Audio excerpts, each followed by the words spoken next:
एक बार फिर से आप सभी का स्वागत है। हम अध्ययन कर रहे हैं कुरिन्थियों के नाम पौलुस प्रेरित की पहली पत्री का, और अब समय है कि हम पहले अध्याय और पहले वचन से अपने अध्ययन को शुरू करें। तो यहाँ जब हम कुरिन्थियों की पत्री उसके पहले अध्याय पहले वचन से लेकर के 9वें वचन तक पढ़ते हैं, तो यहाँ पौलुस ने भूमिका को लिखा है।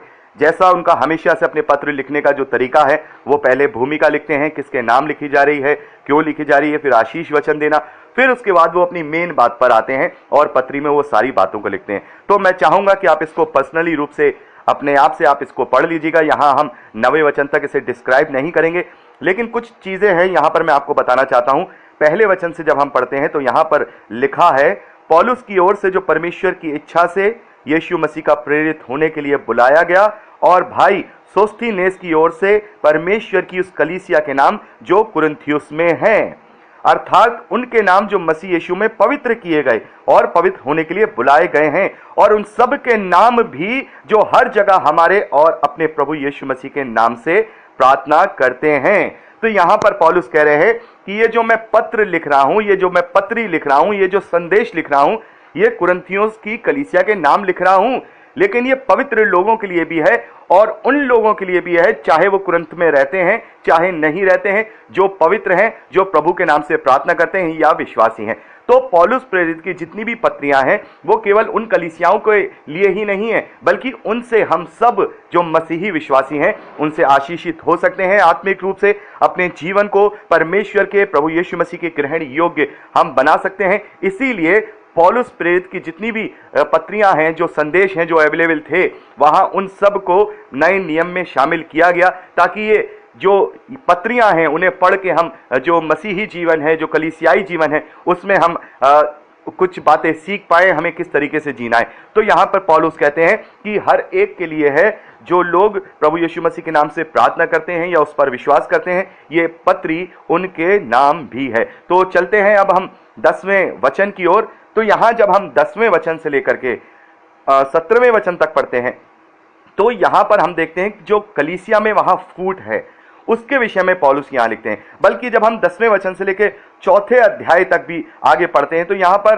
पौलुस ने इसी विषय में वहां पर संदेश दिया है।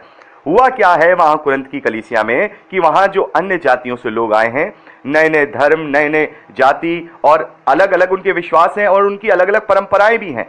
तो इस वजह से वहां पर जो उनके ऊपर जो वो अन्य जाति के होने के नाते जो उनके ऊपर उनका जो पहले का विश्वास था, वो कुछ इस तरीके से हावी था कि उन्होंने वहां पर ग्रुप बना लिए थे, अपने आप को अलग अलग ग्रुपों में बांट लिया था। वो मसीही विश्वासी तो थे, लेकिन उन्होंने अपने आप को अलग अलग एक दलों में विभाजित कर लिया था। जैसे आज हम देखते हैं इतने सारे डिनोमिनेशन हैं, इतने सारे कल्ट हैं, एक ही बाइबल, एक ही प्रभु यीशु मसीह, एक ही परमेश्वर, एक ही वचन, लेकिन फिर भी हमने अपने आप को अलग अलग कलीसियाओं में डिवाइड किया हुआ है। वो उस कलीसिया का है, वो उस कलीसिया का है, वो फलानी कलीसिया का है, लेकिन कोई अपने आप को ये नहीं कहता कि मैं मसीह की कलीसिया का हूं।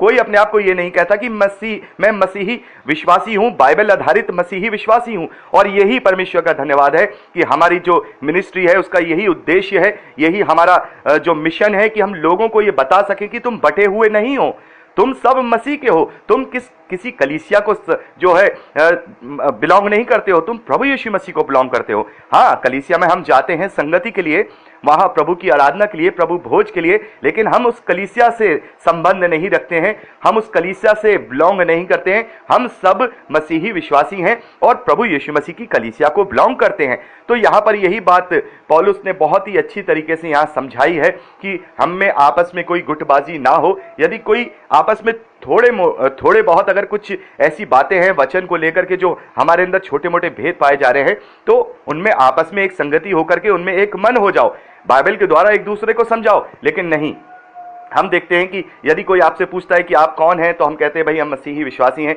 अच्छा, आप मसीही विश्वासी हैं, आप कौन सी कलीसिया को बिलोंग करते हैं?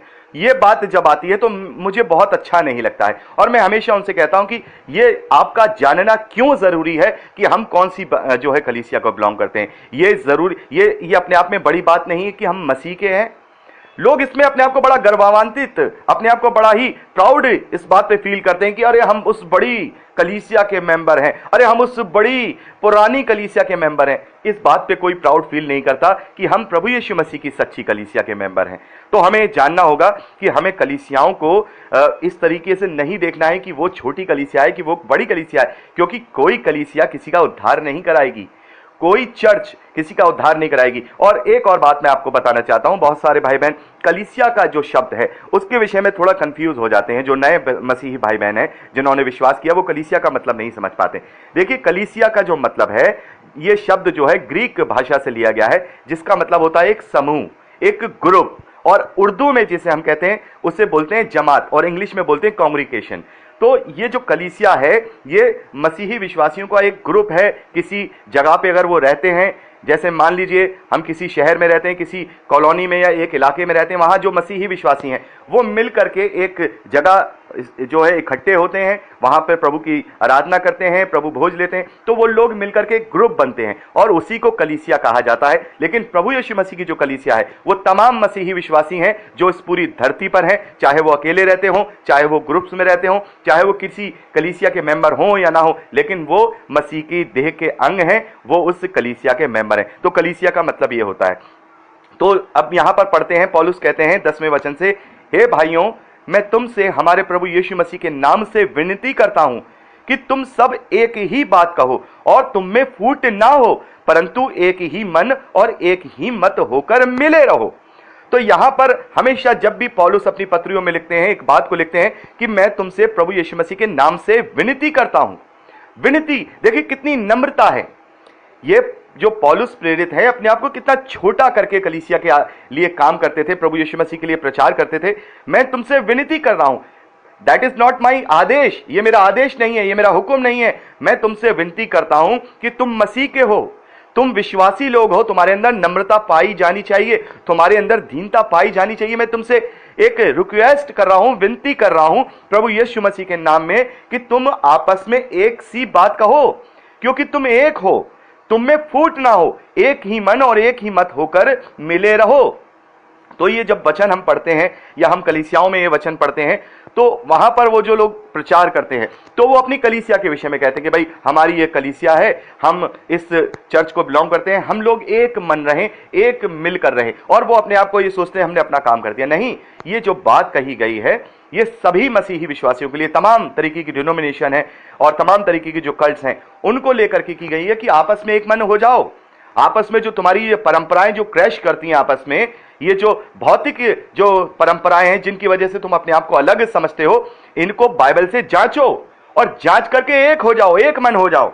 भले ही तुम्हारी कलीसिया अलग रहे, तुम्हारी जो मेंबरशिप है वो अलग रहे, लेकिन तुम्हारी जो शिक्षाएं हैं वो कम से कम तुम लोग मिलकर के एक करो। ये जिम्मेदारी है जो कलीसियाओं के जो अध्यक्ष हैं, बड़े बड़े अध्यक्ष हैं, लाखों की जो ग्रुप हैं, लाखों की जो कलीसियाओं की संख्या है, उनके बड़े बड़े जिन्हें हम बिशप कहते हैं, उनकी ये जिम्मेदारी है कि वो आपस में एक मिल करके जो उनके अंदर जो थोड़े बहुत डिस्प्यूट है उन्हें अलग करें और वो अपने आप को मसीही विश्वासी कहलाना शुरू करें। हाँ, वो ठीक है, जैसे अब हमारी मिनिस्ट्री है तो हम कह सकते हैं भाई हमारी मिनिस्ट्री की ये कलीसिया है, लेकिन हम किसी से अलग नहीं है, हम सब मसीही विश्वासी हैं। पौलुस कह रहे हैं कि तुम में आपस में फूट ना हो, परंतु एक ही मन और एक ही मत होकर मिले रहो। क्योंकि हे मेरे भाइयों, खलोए के घराने के लोगों ने मुझे तुम्हारे विषय में बताया है कि तुम में झगड़े हो रहे हैं। मेरे कहने का अर्थ यह है कि तुम में से तो कोई अपने आप को पौलुस का, तो कोई अपोलुस का, कोई कैफा यानी पतरस का, तो कोई मसीह का कहता है। क्या मसीहा बट गया है? पौलुस कह रहे हैं क्या मसीहा बट गया है कि तुम में से अपने आप को कोई मेथोडिस्ट कहता है, तुम में से अपने आप को कोई सीएनआई कहता है, तुम में से अपने आप को कोई लूथरियन कहता है, तुम में से अपने आप को कोई ये कहता है, वो कहता है। क्यों? क्या मसीहा बट गया है? तुम अपने आप को मसीही क्यों नहीं कहते हो? क्या मसीहा बट गया है? वहां भी हम देख रहे हैं कोई अपोलुस का अपने आप को कह रहा है कि मैं अपोलुस के ग्रुप का हूं, कोई कहता है मैं पतरस के ग्रुप का हूं, कोई कहता है मैं पौलुस के ग्रुप का हूं, कोई कहता है मैं तो सिर्फ मसीह के ग्रुप का हूं। तो क्या मसीहा बट गया है? क्या मसीह हमारे लिए क्रूस पर चढ़ गया? या देखिए आगे देखते हैं पौलुस क्या कहते हैं। पौलुस कहते हैं क्या पौलुस तुम्हारे लिए क्रूस पर चढ़ाया गया? क्या पौलुस तुम्हारे लिए क्रूस पर चढ़ाया गया? क्या वो कलीसिया का बिशप या कलीसिया का स्थापना करने वाला हमारे लिए क्रूस पर चढ़ाया गया, जो हम ये कहते हैं हम उस कलीसिया के हैं? क्या वो हमारे लिए क्रूस पर चढ़ा? नहीं, पौलुस अपनी यहां पर उदाहरण दे रहे हैं। पौलुस कह रहे हैं, क्या मैं तुम्हारे लिए क्रूस पर चढ़ गया? क्या मसीहा पट गया है? क्या पौलुस तुम्हारे लिए क्रूस पर चढ़ गया? या तुम्हें पौलुस के नाम का बपतिस्मा मिला है? तुम्हें क्या पौलुस के नाम का बपतिस्मा मिला है? अपने आप को अलग अलग डिनोमिनेशन में बांटने वाले मसीही विश्वासियों, क्या तुम्हें तुम्हारी संस्था के नाम से बपतिस्मा दिया गया है? क्या तुम्हारे चर्च के नाम से तुम्हें बपतिस्मा दिया गया है? क्या तुम्हारा चर्च का अगुवा या संस्थापक तुम्हारे लिए क्या हो गया? बलि हो गया, या वो बलिदान हो गया, या क्रूस पर चढ़ गया? पौलुस कह रहे नहीं, ना मेरे नाम से कोई बपतिस्मा दिया गया है और ना ही मैं क्रूस पर चढ़ा हूं। तुम्हें तो मसीह के नाम का बपतिस्मा दिया गया है, पिता और पुत्र और पवित्र आत्मा के नाम से बपतिस्मा दिया गया है।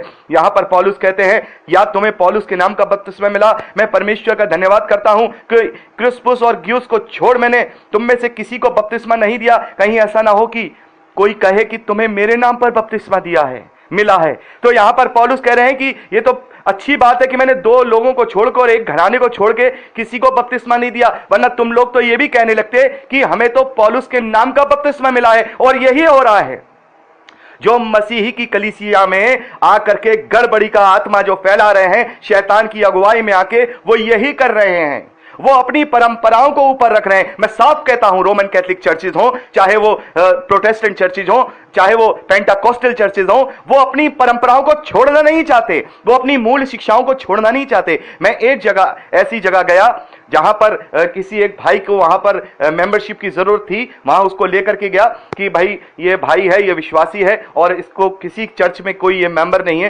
कृपया करके आप इसको जो है अपने चर्च में मेंबरशिप दे दीजिए। ये बैप्टाइज्ड है, 10 साल से ये प्रभु को मानता है, विश्वासी है और बहुत ही अच्छा विश्वासी है। तो छूटते ही उस कलीसिया के पास्टर ने उस ब्रदर से ये कहा, आपने जहां से बपतिस्मा लिया था उसकी डॉक्ट्रिन्स क्या थी? मैं आपको सही बता रहा हूं, उस वक्त मैं इतना दुखी हुआ अंदर से, मुझे दुखी के होने के साथ साथ मुझे इतना ज्यादा अंदर से ऐसा लगा कि मैं इन पास्टर से क्या कहूं कि आप पास्टर हैं और आप कह रहे हैं कि आपकी डॉक्ट्रिन्स क्या है? आपको पता नहीं है कि बाइबल की डॉक्ट्रिन्स क्या है? इसका मतलब यह है कि आपकी डॉक्ट्रिन्स अलग है, उनकी डॉक्ट्रिन्स अलग है। यह हो क्या रहा है? क्या मैंने मसीहा को बांट दिया? क्या हमने मसीहा को बांट दिया? क्या हम अपने आप को अलग अलग कह रहे हैं? मैंने उनसे कहा कि ब्रदर, इन्होंने तो वही डॉक्ट्रिन पाई है जो बाइबल में लिखा है कि प्रभु यीशु मसीह हमारे लिए पापों के लिए मरा, वो गाड़ा गया और तीसरे दिन वो हमारे उद्धार के लिए जी उठा।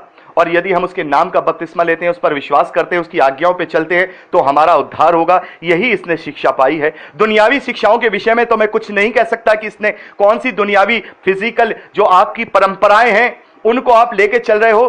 भौतिक चीज, माफ कीजिएगा, जो बिल्कुल मूल चीज है, मेन चीज है, उनको तो ये मानते हैं ना।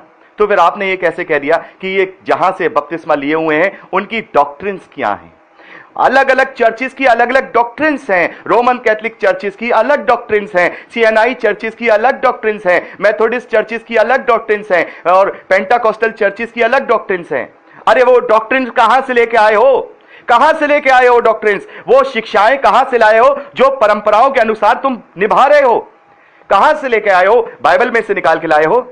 वो कहते हैं कि डूब का बपतिस्मा नहीं लेना चाहिए, वो कहते नहीं छींट का बपतिस्मा देना चाहिए, वो कहते हैं कि नहीं हम कंफर्मेशन देंगे तभी हम प्रभु भोज देंगे। ये सब क्या हो रहा है मेरे भाइयों, ये मसीह विश्वासियों, ये मेरे भाई बहनों, ये क्या कर रहे हैं हम? ये क्या कर रहे हैं? पौलुस यहां 2000 साल पहले जब इस पत्री को लिख रहे हैं तो कितने ज्यादा दुखी होकर के लिख रहे होंगे। और उन्होंने अपने विषय में कहा, क्या तुम्हें पौलुस के नाम से बपतिस्मा मिला है? क्या पौलुस तुम्हारे लिए क्रूस पर चढ़ गया? तो मेरे भाइयों, हमारी संस्थाएं हमारे लिए क्रूस पर नहीं चढ़ी हैं, हमारी चर्चेज हमारे लिए क्रूस पर नहीं चढ़े हैं, प्रभु यीशु मसीह हमारे लिए क्रूस पर चढ़ा है। मैं ये नहीं कह रहा हूं कि आप वहां मत जाइए, आपकी मेंबरशिप छोड़ दीजिए, नहीं, मैं एकता की बात कर रहा हूं। यदि उनमें कोई परंपराएं आपस में क्रश कर रही हैं तो उनको बाइबल से बैठ करके, बड़े बड़े बिशप्स का ये काम है, लेकिन वो ऐसा करेंगे नहीं क्योंकि उनको फिर अपनी कलीसिया के अंदर दूसरा इंटरप्शन उन्हें पसंद नहीं है। वो आपस में अपनी उन परंपराओं को छोड़ेंगे नहीं क्योंकि इसके लिए अपनी अलग पहचान बनाए हुए हैं कि हमारी ये परंपरा है। पेंटाकोस्टल है तो हम पवित्र आत्मा के ही पीछे पड़े रहेंगे, सीएनआई तो हम सादगी के पीछे पड़े रहेंगे, रोमन कैथोलिक है तो हम मदर मैरी के पीछे पड़े रहेंगे। क्यों? क्या ये हमें वचन सिखाता है? नहीं, हमें वचन सिखाता है कि तुम आपस में एक मन हो जाओ। हम में से ना तो कोई पौलुस का है, ना अपोलुस का है, ना कैफा का है, ना किसी और का है, हम सब मसीह के हैं। हम चाहे किसी भी कलीसिया को बिलोंग करते रहें, वो बात अलग है। वो हमें हमें वहां पर प्रभु भोज लेना है, हमें वहां पर जाके जो है संगति करनी है, एक दूसरे के सुख दुख बांटने हैं। वो बस केवल वो जगह है। बहुत से लोगों का यह मानना है कि वो परमेश्वर का भवन है। नहीं, वो परमेश्वर का भवन नहीं है। परमेश्वर का भवन मैं और आप हैं। पौलुस कहता है कि तुम परमेश्वर का मंदिर हो। अभी हम पढ़ेंगे इसी 3 अध्याय 16वें वचन में कि तुम परमेश्वर का मंदिर हो, तुम में परमेश्वर का आत्मा वास करता है। हाँ, लेकिन इसका मतलब ये नहीं कि हम चर्चिस जाना छोड़ दें। मेरी ये शिक्षा नहीं है। हमें चर्च जाना जरूरी है क्योंकि वचन हमसे कहता है कि हमें संगति रखनी है। और हम देखते हैं, जब हमने प्रेरितों के कार्य पढ़ा था, वहां पर हमने देखा पहला 2 अध्याय में जब 3000 यहूदियों ने उन्हें ज्वाइन किया था, तो उन्होंने आपस में रोटी तोड़ना, प्रार्थना करना और संगति रखना निरंतर जो है छोड़ा नहीं, उसे वो करते रहे। और हम देखते हैं कि जो प्रेरित थे, जो चेले थे, वो हर सप्ताह के पहले दिन वो एक दूसरे के साथ मिला करते थे, संगति किया करते थे। तो चर्चिस का होना बहुत जरूरी है, कलीसियाओं का होना बहुत जरूरी है, क्योंकि संगति के लिए हमें कहा गया है, हमें वहां जाना है। ये मैं आपसे बिल्कुल भी नहीं कह रहा हूं कि आपको चर्च नहीं जाना है, चर्च आपको जाना है, कलीसियाओं में आपको जाना है। मेरा केवल इतना कहना है कि वहां पर केवल संगति कीजिए, वहां पर प्रभु भोज लीजिए, प्रार्थना स्तुति कीजिए, एक दूसरे के दुख सुख बांटिए, लेकिन अपने आप को यह मत कहिए कि मैं उस कलीसिया को बिलोंग करता हूं। हम किसी कलीसिया को बिलोंग नहीं करते, हम उस कलीसिया के मेंबर हैं। हम उस कलीसिया के मेंबर हैं क्योंकि वो हमारे इलाके में, वो एरिया जो हम जहां रहते हैं, वहां पर वो ही कलीसिया है, वो ही चर्च है, इसलिए हम वहां पर जुड़ गए ताकि हम आसानी से वहां मसीही विश्वासियों के साथ संगति कर सकें। We are the member only. हम उससे बिलोंग नहीं करते हैं, हम वो नहीं हैं, हम मसीही विश्वासी हैं। और हमेशा मैं अपने भाई बहनों से यही कहता हूं कि आप किसी भी कलीसिया से जुड़े रहिए, इससे कोई फर्क नहीं पड़ता। आपकी जो आत्मिकता है वो बाइबल आधारित होनी चाहिए। बहुत सारे रोमन कैथोलिक चर्चेस भाई बहन हमारे साथ बाइबल अध्ययन में जुड़े हैं, वो कहते हैं कि हम अपने चर्चेस को छोड़ दें। मैं कहता हूं नहीं, आप अपनी चर्चेस को मत छोड़िए, लेकिन उनकी जो शिक्षाएं बाइबल के अनुरूप नहीं है, केवल उन्हें छोड़ दीजिए, आपका उद्धार होगा, आप प्रभु की कलीसिया में शामिल हो जाएंगे। हमें केवल वो परंपराएं छोड़नी है जो बाइबल के आधार पर नहीं है। और मैं कहूं तो ना छोड़िए, कोई और कहे तो ना छोड़िए, प्रभु यीशु मसीह अगर कहता है तो उस चीज को छोड़िए, क्योंकि वो हमारी आत्मिकता नहीं है। अपने चर्च को मत छोड़िए, अपनी कलीसिया को मत छोड़िए, अपने लोगों को मत छोड़िए, अपनी मेंबरशिप को मत छोड़िए, लेकिन उन सब गलत परंपराओं को छोड़ दीजिए जो बाइबल आधारित नहीं है, जिनसे आपस में क्रश होता है। उन चीजों को छोड़ दीजिए। क्यों आपस में क्रश करने वाली बातें, अपने आप क्यों एक अलग एक स्थान बनाए बैठे हो कि हमारी कलीसिया ही जाएगी। वो कहते हैं, वो रोमन कहते हैं हमारी कलीसिया जाएगी, बाकी कोई नहीं जाएगा। तुमने तो न्याय कर दिया भाई।